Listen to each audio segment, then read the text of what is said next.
Hi everyone, my name is Megan Tedora. I'm a career coach with Johnson Career Services, and today I'm going to be talking to you about professional behavior and beyond, and ultimately what to expect as you progress past the stages of interviewing and into a new job. Okay, so for a bit of an overview of the topics we will discuss today, we'll be talking about professional digital communication for emailing, job offer etiquette, so how to respond to offers, a little bit on salary negotiation, how to create goals for your first 30, 60, and 90 days of work. And then we're going to end on 8 professional competencies to display career readiness in the workplace. So let's get into it. All right, so here are just a few do's and don'ts to get us started on talking about professional emails. So remember that when you're applying, interviewing, and receiving the job offer, and also in the first couple months of acceptance, your emails should be on the more formal side because you're talking to a new contact. So that means using a proper salutation.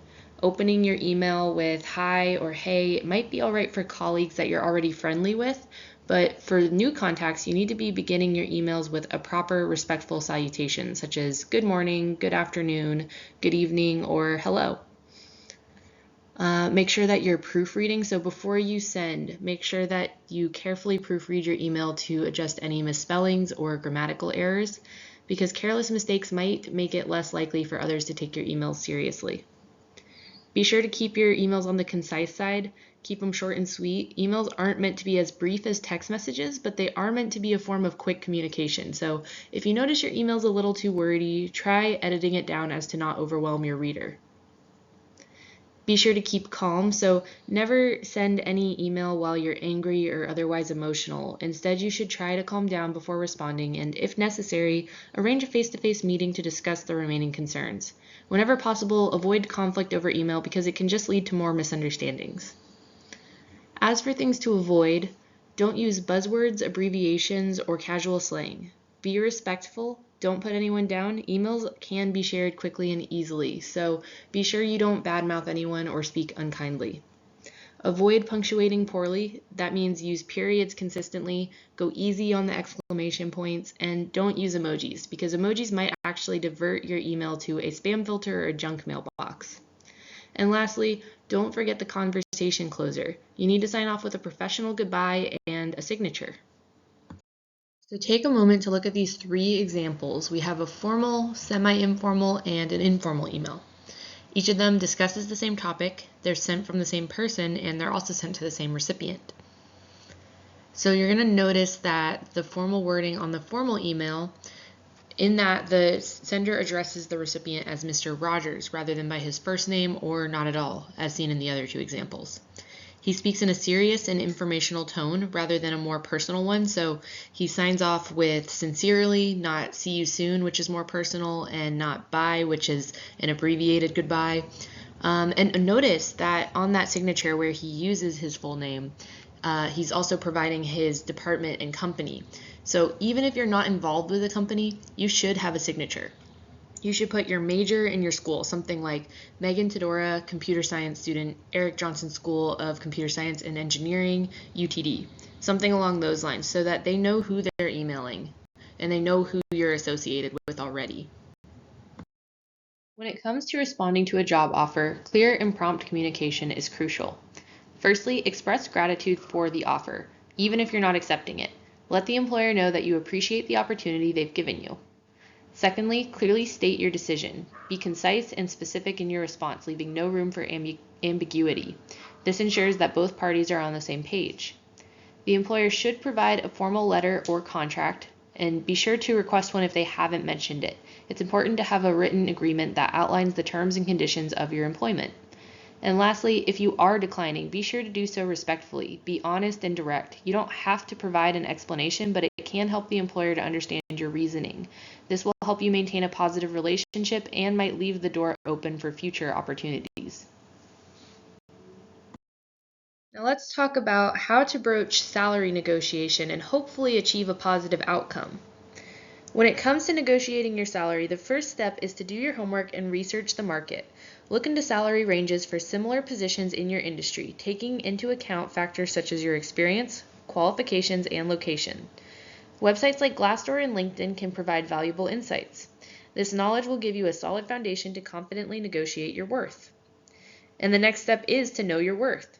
Reflect on your accomplishments, skills, and the value you bring to the table. Consider your unique abilities, expertise, and any additional responsibilities you've taken on.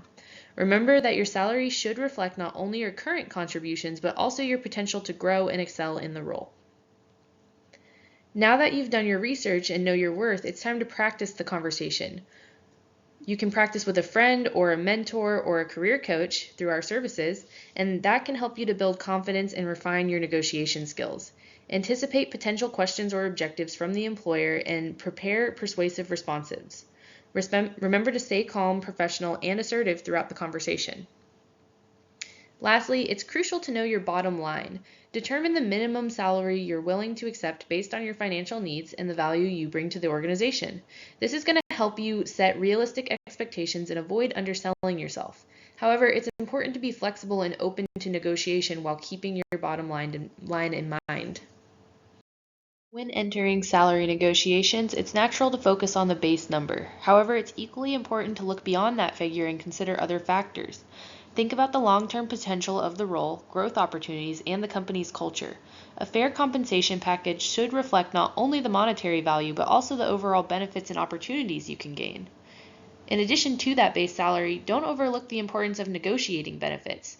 Consider perks such as health insurance, retirement plans, paid time off, flexible schedules, and professional development opportunities. These benefits can significantly enhance your overall compensation package and improve your work-life balance. Be prepared to discuss these benefits and their value to you. Building relationships is a key aspect of salary negotiation, so remember that negotiation should be a collaborative process. Seek to build rapport with the employer and demonstrate your commitment to the company's success. So show enthusiasm for the role and ask thoughtful questions to understand their needs and goals. By fostering a positive relationship, you create a foundation for constructive negotiations that benefit both parties. And the most important part of salary negotiation is knowing when to accept.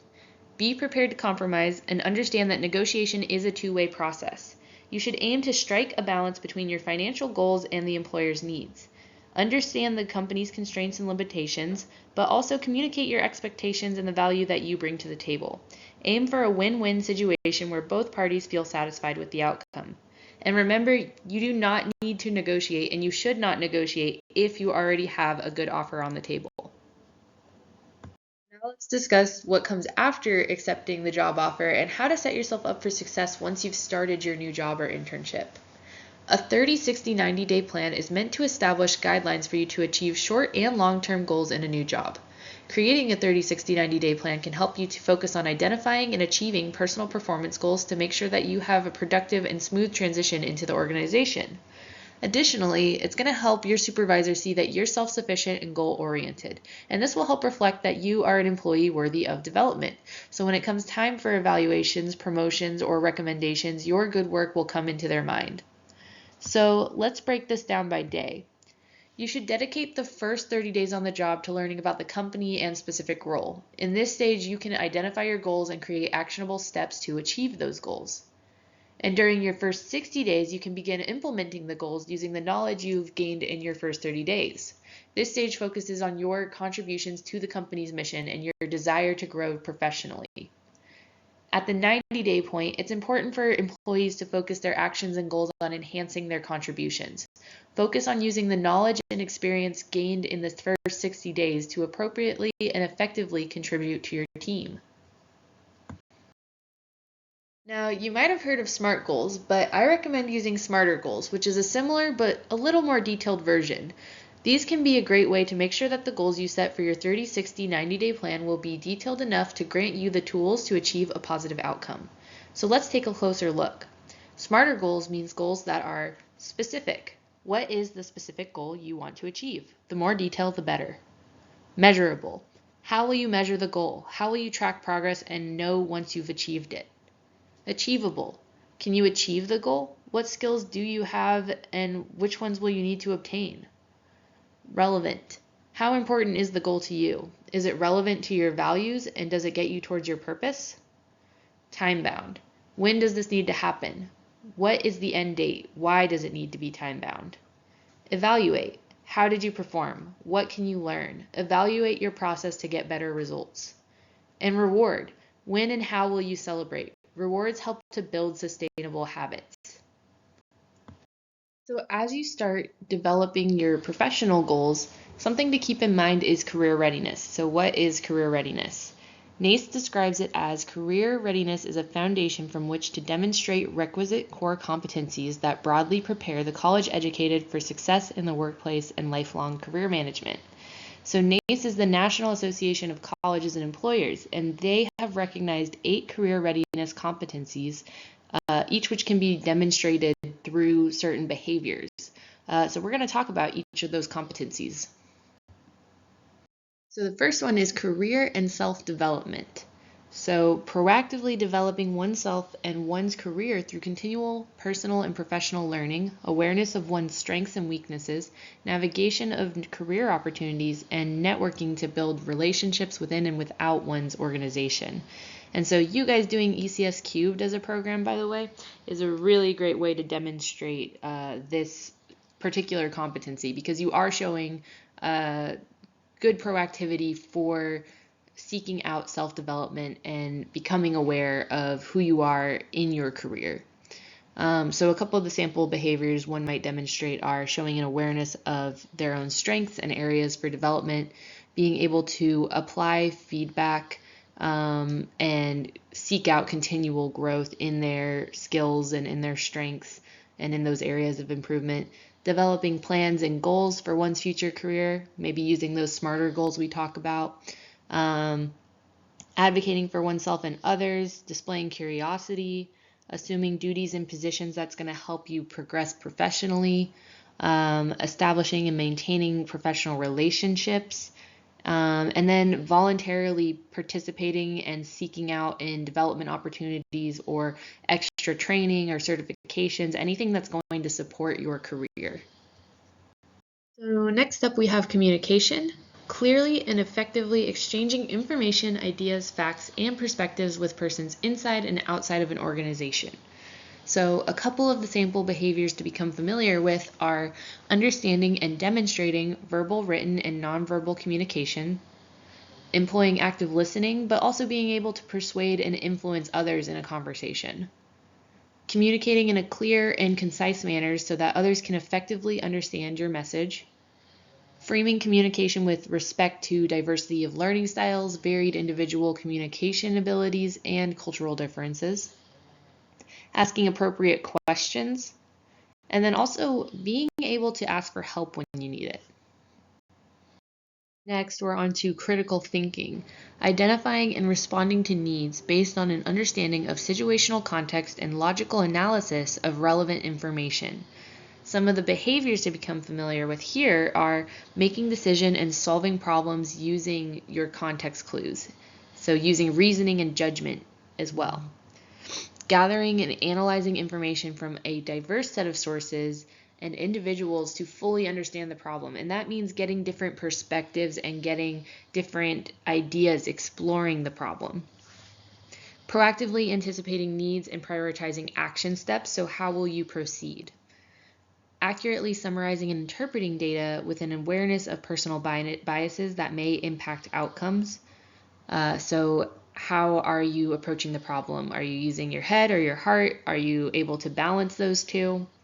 Effectively communicating actions and making people around you aware of the actions you're going to be pursuing, so that you can also include any perspectives that might come into play.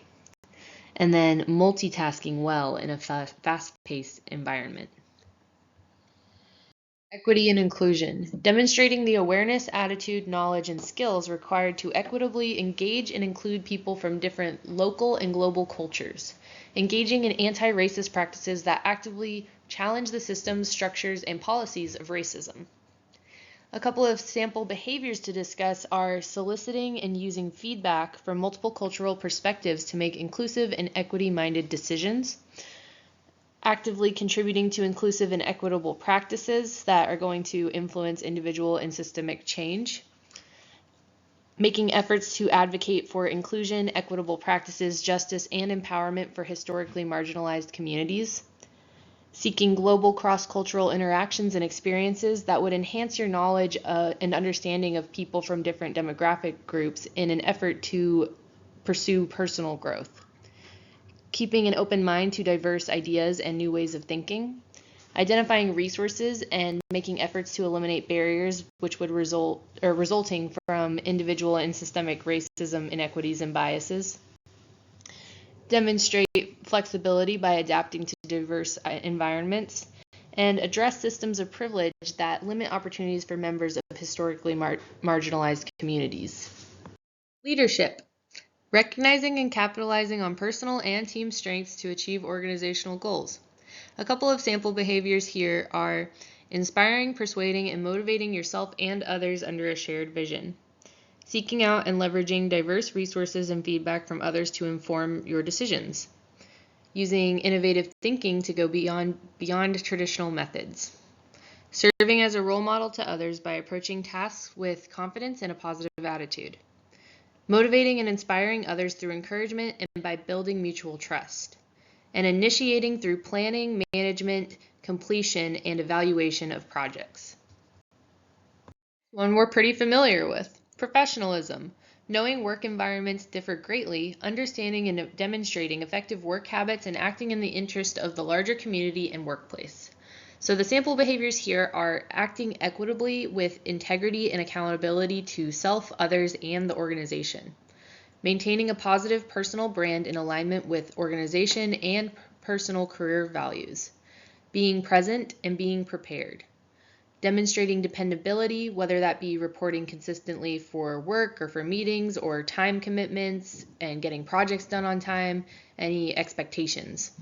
Prioritizing and completing tasks to accomplish organizational goals, consistently meeting or exceeding goals and expectations, having an attention to detail in order to result in few, if any, errors in your work, and showing a high level of dedication towards doing a good job. Teamwork. Building and maintaining collaborative relationships to work effectively towards common goals while appreciating diverse viewpoints and shared responsibilities. Sample behaviors here are listening carefully to others, taking time to understand and ask appropriate questions without interrupting. Effectively managing conflict, interacting with and respecting diverse personalities, and meeting ambiguity with resilience. Being accountable for individual and team responsibilities and deliverables. Employing personal strengths, knowledge, and talents to complement those of others. Exercising the ability to compromise, collaborating with others to achieve common goals, and building strong, positive working relationships with your supervisor and team members or coworkers. Lastly, we have technology. Understanding and leveraging technologies ethically to enhance efficiencies, complete tasks, and accomplish goals. Your sample behaviors here are navigating change and being open to learning new technologies, using technology to improve efficiency and productivity in your work, identifying appropriate technology for completing specific tasks, managing technology to integrate information to support relevant, effective, and timely decision making, quickly adapting to new or unfamiliar technologies, and manipulating information, constructing ideas, or using technology to achieve strategic goals. So with those competencies in mind, you're now ready to start planning. So here's a little bit of a challenge for you. Write down the next actionable steps that you can take to showcase career readiness in your job applications, interviews, or current career. And be sure to utilize those smarter goals that we talked about and at least 2 to 3 of the NACE competencies within this plan. And before we wrap up, make sure that you scan this QR code to fill out the survey to record your attendance. Thanks for participating in this presentation, and if you want to go ahead and scan this QR code, you can get a view of our link tree where you'll be able to connect with us on social media, create an appointment, and see more ECS Cubed events.